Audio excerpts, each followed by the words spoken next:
বন্ধুরা, আজকে পনির fried rice বানাবো। প্রথমে কড়াটা গরম করে নিলাম ওভেনে ভালো করে, তারপরে ঘি দিলাম। ঘি দেওয়ার পর তারপরে পনিরগুলো আমি কেটে রেখেছিলাম আগে, সেই কাটা পনিরগুলো আমি দিয়ে দিলাম। দেখো, আস্তে আস্তে করে ভাজতে লাগলাম। দেখো, যখন পনিরটা খুব এরকম ব্রাউন কালার হয়ে আসবে তখন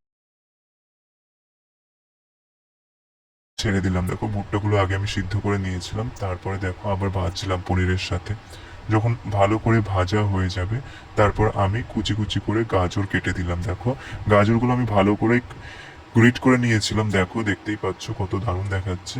যখন হয়ে গেল সব ভাজা, তার ভিতরে আমি ভাতগুলো দিয়ে দিলাম।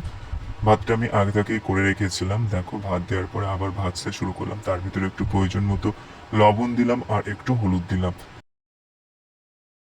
ভালো করে ভাজা হয়ে গেলে দেখো, পনির ফ্রাইড রাইস বানানো কিন্তু হয়ে গেল। বানানো হয়ে গেলে সবার প্রথমে আমি টেস্ট করেছিলাম। আমি একটুখানি খেলাম, খেয়ে দেখলাম যে খুবই ভালো লাগলো পনির ফ্রাইড রাইসটা খেতে। দেখা হচ্ছে পরে আর একটা খাবার ভিডিওতে।